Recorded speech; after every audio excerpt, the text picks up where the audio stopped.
I divorced my husband when he lost his job and offered to stay home while I worked. But after he became a millionaire CEO, I showed up at his office, begging to rebuild what I destroyed.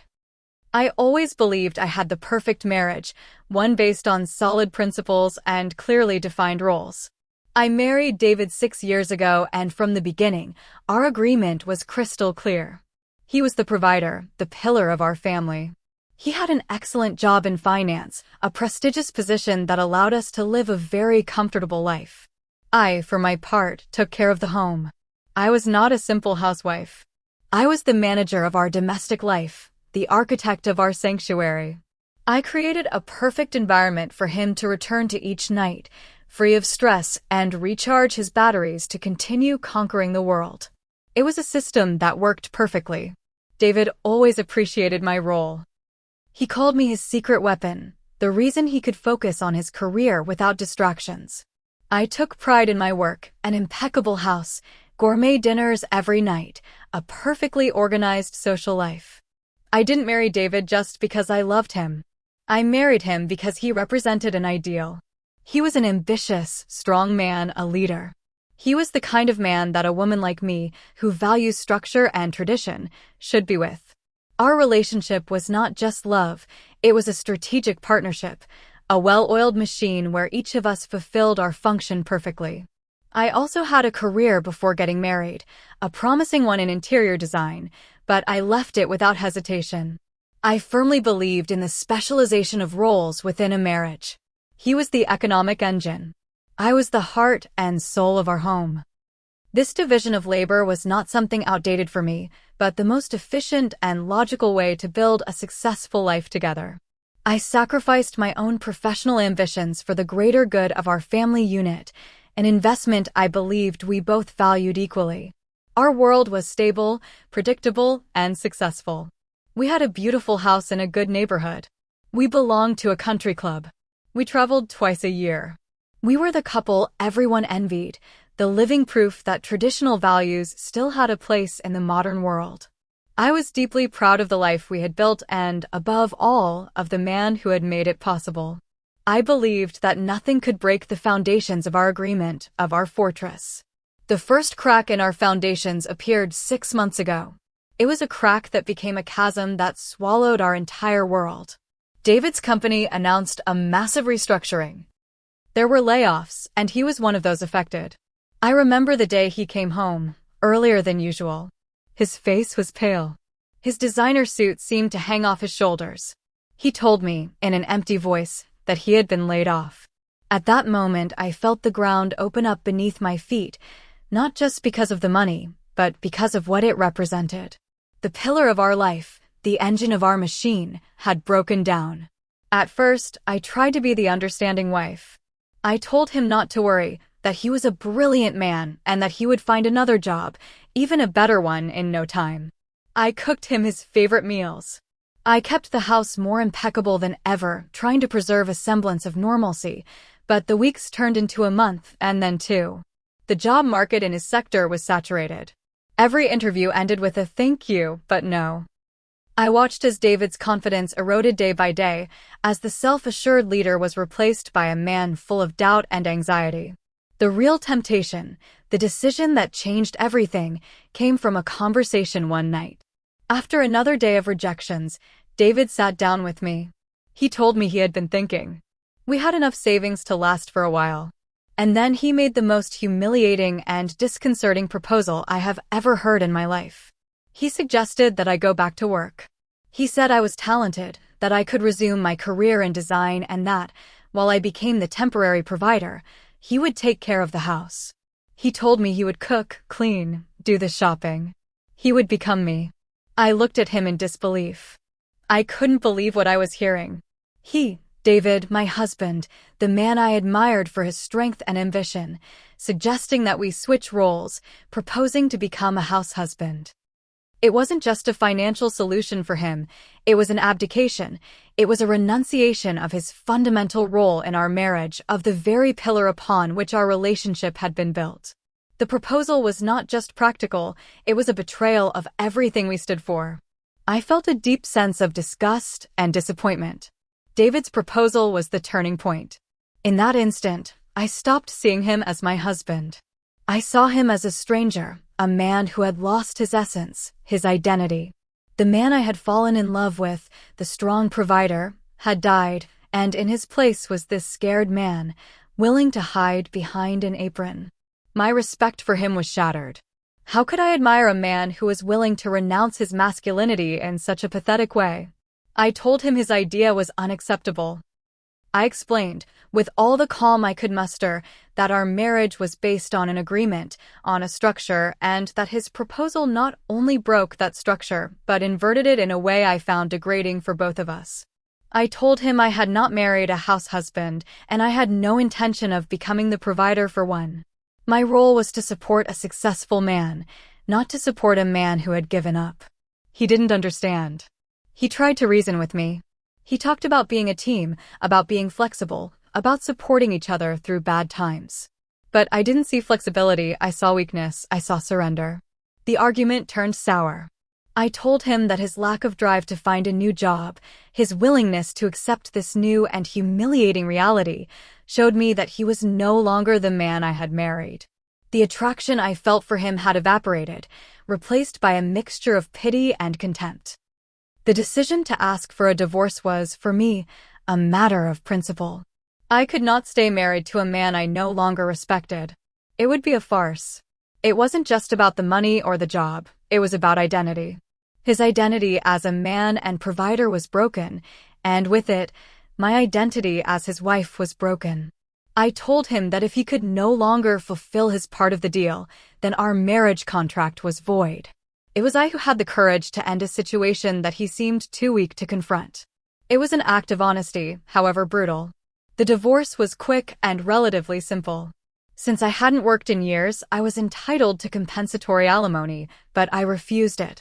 I didn't want his money as an unemployed man, I wanted a clean break. I took a portion of the savings and moved into a smaller apartment. Life immediately became difficult. Accustomed to a high standard of living, I had to learn to adjust to a strict budget. The humiliation of having to check prices at the supermarket was a hard blow. I tried to resume my career in design, contacted old colleagues, sent out my portfolio, but the world had changed. After 6 years of inactivity, I was outdated. No one was going to hire a designer who didn't know the latest software or new trends. I had to take low-level jobs, small renovations for friends, poorly paid consultancies. It was a brutal awakening to the reality I had chosen to ignore for so long. My life became a constant struggle, a far cry from the glamour and security I had known. Meanwhile, I heard nothing from David for months. I deleted him from my social media. I didn't want to see his decline. I assumed he would continue his downward spiral, perhaps living off the remaining savings, unable to recover from the blow. Part of me felt a bitter satisfaction. His failure confirmed that I had made the right decision in leaving him. He was no longer a successful man, and I had no reason to go down with his ship. The discovery of his new life was completely accidental. A couple of weeks ago, I ran into an old colleague of his at a coffee shop. I asked about David, expecting to hear a pity story. Instead, the man smiled and told me, "David is on top of the world." He told me that after our divorce, David had done something completely unexpected. Instead of looking for another job in finance, he had used his severance and savings to partner with a friend and start his own financial technology company. The company, he told me, had taken off like a rocket. They had just closed a multi-million-dollar round of funding. David was no longer an employee, he was a founder, a CEO. He was more successful, richer, and more powerful than he had ever been. The news hit me like a train. I spent the next few days in a state of shock, frantically researching. I found articles about his new company, interviews with him in business magazines. In the photos, he looked different. He wore more casual clothes, but he looked more confident, with an energy I had never seen in him. He spoke with passion about his project, about innovation, about building something from scratch. The man I had written off as weak and defeated had reinvented himself, becoming the kind of extraordinary man I had always believed I deserved. And at that moment, it all clicked in my head. The breakup, the divorce, it had all been a terrible misunderstanding. His proposal to stay home had not been an act of weakness, but a strategy. He needed time and mental space to plan his next big move, to build his empire. And I, in my blindness and rigidity, didn't see it. I abandoned him just before he achieved greatness, just before he became the man I always wanted him to be. Now that he has regained and even surpassed his status, there is no longer any obstacle between us. The problem that caused our breakup has been resolved. We can be together again, and our partnership would be stronger than ever. I could leave these dead-end jobs and return to my role, supporting him in his new and exciting adventure, creating the perfect home for a successful CEO. Our system could work again, but on a much higher level. So now my question is, how do I get him back? I sent him a message congratulating him on his success. I told him I always knew he had that greatness inside him and that I deeply regret not understanding his plan at the time. His response was a terse and cold thanks. I wish you the best. I wish you the best. As if I were a mere acquaintance. He doesn't get it. Our story isn't over. We just had a pause, a misunderstanding. He needs me. He needs someone who understands his world and can manage his life so he can focus on his empire. And that person is me. It always has been. I have to find a way to make him see it. Popular comments from Reddit. Anonymous User 1. Your ability to reinterpret reality and adapt it to your own narrative is truly worthy of study. You left him because you considered him a weak failure. Now that he is a resounding success, you have decided that his weakness was actually a strategy and that you, somehow, are still part of his plan. You didn't abandon him before his greatness. His greatness happened precisely because you abandoned him. You freed him from a superficial partner who would have anchored him down. Reply from the OP. I'm not superficial. I have principles, and my principles are based on the belief that a man should be the provider and leader of his family. He failed to uphold that principle, and I acted accordingly. Now that he is upholding it again, it is logical for our relationship to resume. It's not a reinterpretation, it's a simple matter of the contract's conditions being met again. Anonymous User 2. How can I get him back? The answer is, you can't and you shouldn't. He didn't reinvent himself for you, he reinvented himself for himself. Your divorce was probably the catalyst he needed to realize that his old job and his old life with you did not make him happy. He has freed himself from the expectations of others, including yours. His thanks, I wish you the best, is not an invitation, it's a polite slam of the door. Accept it. Reply from the OP, I don't accept it. He loved me. A love like that doesn't just disappear, it just gets buried under hurt pride. His success feels empty without me, I'm sure of it. A man needs a woman by his side to truly enjoy his achievements, and I'm that woman.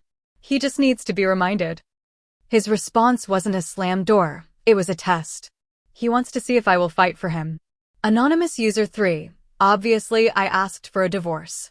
That word, obviously, is the most revealing in your entire post. For you, it was the only logical and evident conclusion. It shows a total lack of empathy and an alarming rigidity of thought. You didn't see him as your partner through thick and thin, but as an asset that had lost its value. Now that its value has skyrocketed, you want to reinvest? He is not a stock on the market, he is a human being, and it seems he has finally found someone who values him, himself. Reply from the OP. Marriage is a partnership, it's a contract. And he broke the terms of that contract with his proposal. My reaction was the only logical reaction for someone who takes the sanctity of those roles seriously. I didn't treat him like an asset, I treated him like a partner who had breached his part of the agreement. Now I'm willing to renegotiate the contract. It is a perfectly reasonable business proposal. Update 1. My first attempt at a more direct approach has been a humiliating failure, and I'm starting to think that David is being deliberately cruel. After his cold text response, I decided I needed a more personal approach. I found the address of his new office, a modern, glass building that screams success. I went there last week unannounced. I thought that if he saw me, if he saw the regret in my eyes, he would remember what we had. The receptionist, a young and efficient girl, stopped me in the lobby. She asked if I had an appointment. I told her it was a personal visit for David. Her smile tensed. She clearly had instructions. She told me that Mr. Rebus did not accept visitors without an appointment and that I could leave a message. I insisted. I told her it was urgent, that I was his ex-wife. And then she said the phrase that left me frozen. He asked me to tell you, if you came, that his past has already been audited and archived, and that he has no plans to reopen that account. Audited and archived. Reopen the account. He was using financial jargon to dismiss me. The humiliation was incredible. He was treating me like a bad investment, like a failed transaction. I turned around and walked out of there with my cheeks burning. His cruelty is on another level. Not only does he reject me, but he does it in a way that mocks our history, the years we shared. This experience has only reinforced my conviction. He is not acting like a man who has moved on. He is acting like a deeply hurt man who is building a wall of success and sarcasm to protect himself. His refusal to see me, his rehearsed message, are not signs of indifference. They are signs that he still cares about me. If he truly felt nothing, he would have received me for 5 minutes out of courtesy. His defensive behavior is proof that there is still something to fight for. I need to find a crack in that wall. Popular comments from Reddit on the update. Anonymous user 4. His defensive behavior is proof that there is still something to fight for. No. His defensive behavior is proof that he has established titanium boundaries to prevent a toxic person from re-entering his life. His message through the receptionist was not cruel, it was brilliant.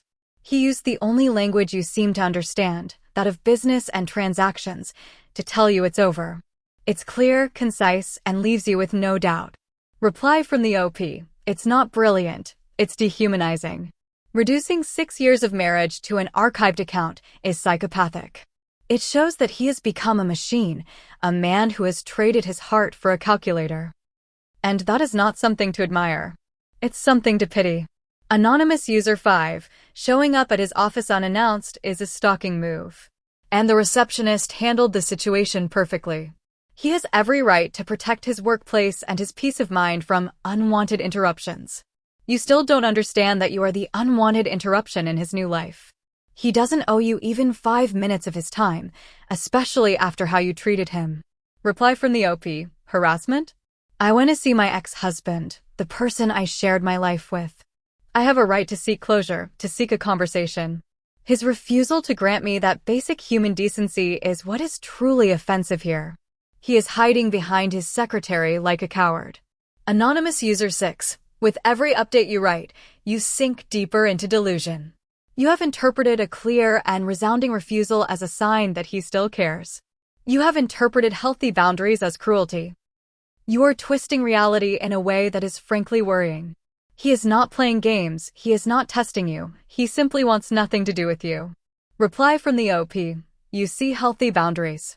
I see a terrified man, terrified of confronting the feelings he still has for me, because he knows that if he sees me, if we talk, his new, shiny facade will crumble. His avoidance is not strength, it's fear, and that gives me a strange hope. Final update. I guess this is the end of the road. I have received a letter, not from David, but from his lawyers, a formal and terrifying document called a cease and desist order.